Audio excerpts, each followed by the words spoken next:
बस वेळेवर यावर्षी लागली आहे, पण गणपती बाप्पाच्या आशीर्वादाने ती वेळेवर पोहोचली पाहिजे दुर्गवाडीत. गेल्या वर्षी एवढं ट्रॅफिक मध्ये आम्ही फसलो, खूप हालत बेकार झाली आणि रस्ते जरा व्यवस्थित करावे ही खूप इच्छा आहे. गणपती बाप्पाला सांगायला पाहिजे आता.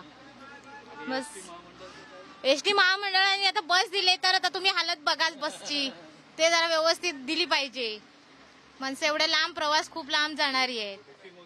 बुकिंग मस्त आहे, काय प्रॉब्लेम नाही, मिळतात सीट सगळ्यांना व्यवस्थित आहे. फक्त ती व्यवस्थित वेळेत पोहोचली पाहिजे आणि वेळेत तर लागली आहे, काही प्रॉब्लेम नाहीये. माझं नाव दीपिका दीपक कोलते, दुर्गेवाडीत जाणार आम्ही. पुरुषचा राहणार आहे रहिवाशी. शासन एवढं सर्व काय करतंय, पण पब्लिकला आज अशा फाटलेल्या सीटामध्ये प्रवास करावा लागतोय. प्लस आज गाडी बुक केली सगळ्यांनी गणपतीसाठी. एवढा आमचा कोकणचा उत्सव मोठा असतो. प्रत्येक ठिकाणी जिथे नको तिथे बस पाहिजे देत नाहीत. आज शासन असं झालं, आम्ही 12 तासाला हा माणूस कसा उभा राहणार. सीट सगळ्या गेलेल्या आहेत. समोरच्या कंडक्टरला आणि ड्रायव्हरला बसायला सीट बरोबर व्यवस्थित नाहीत.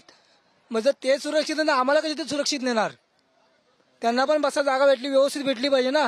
आज ते आज 12 तास चालवणार, म्हणजे आमचा जीव त्यांच्याच हातात आहे ना. जर त्यांना व्यवस्थित बसा नाही भेटलं तर आमची हालत काय होणार त्याच्यात. लखन रघुनाथ सावंत. आम्ही पुरुषला चाललोय. मी संदीप काते, गणपतीसाठी खास गावी जात आहे. दरवर्षी पण जातो आणि ह्या वर्षी जात आहे. खूप आनंद होत आहे मला आणि सरकारने चांगली सोय करून दिली आहे, त्याबद्दल धन्यवाद एसटी महामंडळ. थँक्यू. मयुरी कावनकर. मी गणपतीला गावी चालले, दरवर्षी जाते.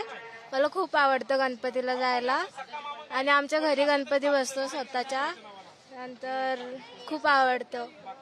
थँक्यू. नाव चंद्रशेखर भिकाजी घाग. गौरी गणपतीसाठी गावी दापोलीमध्ये जातोय. तिकीट भेटले. तिकीट काही त्रास नाही, खूप आनंदाचा प्रवास होणार आहे. फक्त ट्रॅफिकचा प्रॉब्लेम आहे.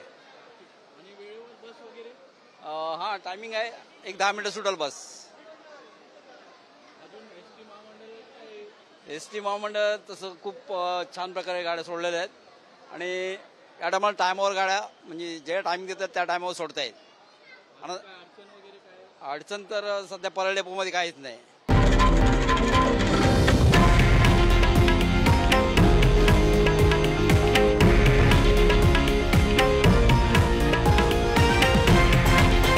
हे आहे देशातील नंबर 1 न्यूज नेटवर्क आणि आपण पाहत आहात TV9 मराठी, एकमेव.